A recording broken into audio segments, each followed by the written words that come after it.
মজলিসের মাহফিলের উপস্থিত সব বেরাদারানে ইসলাম, আসসালামু আলাইকুম রহমতুল্লাহ।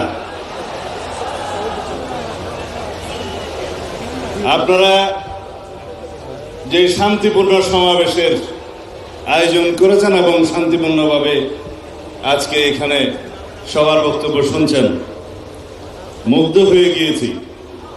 এই শৃঙ্খলা, এই শান্তিপূর্ণ শোনার মতো মানসিকতা আপনাদের দিলে কি গুজরেছে আমি জানি। আপনাদের সাথে একাত্মতা প্রকাশ করার জন্য এখানে এসেছি। তার আগে কিছু কথা। আমি বাংলাদেশ জাতীয়তাবাদী দলের একজন কর্মী। আমাদের নেতা শহীদ রাষ্ট্রপতি জিয়াউর রহমান বাংলাদেশের সংবিধানে প্রথমবারের মতো বিসমিল্লাহির রহমানির রহিম সংযোজন করেছিলেন। বহাল আছে, অনেকে এটা সরিয়ে দেওয়ার চেষ্টা করেছিল, পারে নাই। কিন্তু যেটা বহাল নাই, রাষ্ট্র পরিচালনার মূলনীতি হিসাবে আমরা যেটা সংযোজন করেছিলাম, শহীদ রাষ্ট্রপতি জিয়াউর রহমান মহান আল্লাহর উপর আস্থা এবং বিশ্বাস সংবিধানের প্রস্তাবনায় ছিল এবং রাষ্ট্র পরিচালনার মূলনীতিতে ছিল। অনুচ্ছেদ 8-এর মধ্যে সেটা তুলে দেওয়া হয়েছে, আপনারা জানেন। আপনারা কি চান সেটা আমরা পুনর্বহাল করি? আওয়াজ তো কম। আপনারা চান সেটা পুনর্বহাল হোক? ইনশাআল্লাহ সেটা আমরা পুনর্বহাল করব। আমাদের এখানে বিদেশি মেহমানরা যারা বলেছেন আল্লামা ইকবালের শের বলে গিয়েছেন। আমি তো আমাম।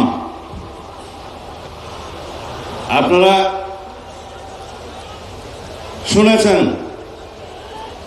কোরআনের বাণী, ওমা আরসালনাকা ইল্লা রাহমাতুল লিল আলামিন। রাসূলুল্লাহ সাল্লাল্লাহু আলাইহি ওয়াসাল্লামকে সারা বিশ্ব ব্রহ্মাণ্ডের রহমত রূপে রব্বুল আলামিন প্রেরণ করেছেন। আমরা মুসলমান, আমরা লা ইলাহা ইল্লাল্লাহ মুহাম্মদুর রাসূলুল্লাহকে বিশ্বাস করি। রাসূলুল্লাহ সাল্লাল্লাহু আলাইহি ওয়াসাল্লাম বলে গিয়েছেন, আমি আখেরি নবী, আমার পরে কোন রসুল আসবে না, কোন নবী আসবে না।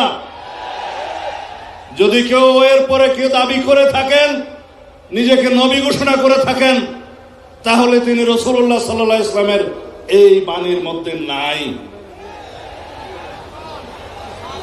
আল্লামা ইকবাল বলছেন, কি মোহাম্মদ সিফা হাম তেরা হে। আল্লাহ রাব্বুল আলামিন বলছে, আমি তোমার। ये दुनिया चीज है क्या, लोहो कलम तेरा है। আল্লাহ রাব্বুল আলামিনের জবান দিয়ে শের বলছে। তা আমরা রাসূলুল্লাহ সাল্লাল্লাহু আলাইহি ওয়াসাল্লামের আখেরি নবী হিসাবে বিশ্বাস করে কলেমা পড়ে আমরা মুসলমান হয়েছি। বাংলাদেশের মানুষ হিসাবে আমরা এই দেশের নাগরিক হিসাবে বাংলাদেশি পরিচয়ে বিশ্বাস করি। কিন্তু সারা পৃথিবীতে সমস্ত মুসলমান কৌম মিল্লাত ইসলামিয়া मजहब कौम मजहब से मजहब जो नहीं तुम भी नहीं, जज्बाए बाहम नहीं, महफिले अंजुमान भी नहीं। এই হচ্ছে আমাদের শেষ বক্তব্য আল্লামা ইকবালের ভাষায়। বলছে, যদি মিল্লাত ইসলামী আমরা একটা থাকি, সারা পৃথিবীতে আমাদের শক্তি। আমরা এই কওম হিসাবে, মুসলমান হিসাবে পৃথিবীতে বিভক্তির কারণে আজকে প্যালেস্টাইন আমাদেরকে হত্যা করছে, গাজাতে নির্মম হত্যাযজ্ঞ চলছে, সারা পৃথিবীর বিভিন্ন জায়গায় আমাদের রোহিঙ্গা ভাইদেরকে হত্যাযজ্ঞে শিকার হতে হচ্ছে শুধু আমাদের দুর্বলতার কারণে। যাই হোক, আপনারা যেটা শুনতে চাচ্ছেন সেটা বলি।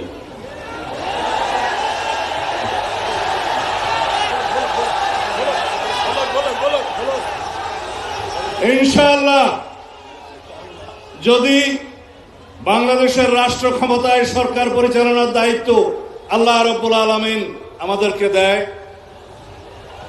এদেশের জনগণ যদি আমাদেরকে মহব্বত করে দায়িত্ব দেয়, যদি আপনারা সবাই সহযোগিতা করেন, মঞ্চে উপবিষ্ট যারা রাজনৈতিক নেতৃবৃন্দ, পীরে কামেল, হযরত উলামায়ে কেরাম, আমাদের দেশের বুজুর্গানে দিন যারা আমাদেরকে পরিচালিত করেন, সবাই যদি আপনারা সহযোগিতা করেন, একসাথে থাকেন, তাহলে আপনাদের এখানে আজকে যে সমস্ত দাবি দেওয়া আছে,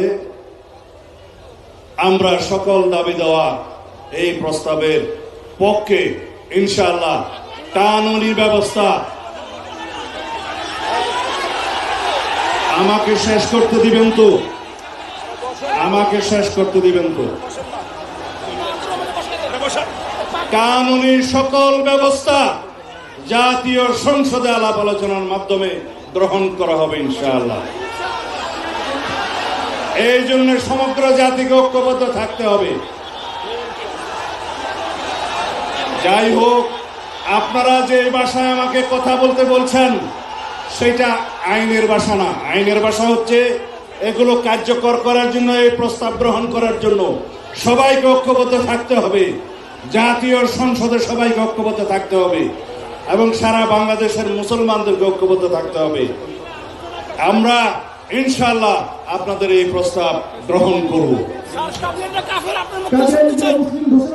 আমরা কানুনি ব্যবস্থার কথা বলতে চাই। আমি আগেই বলেছি, যারা রাসূলুল্লাহ সাল্লাল্লাহু আলাইহি ওয়াসাল্লামের পক্ষে নয় তারা মুসলমান হতে পারে না। খোদা হাফেজ। বাংলাদেশ জিন্দাবাদ।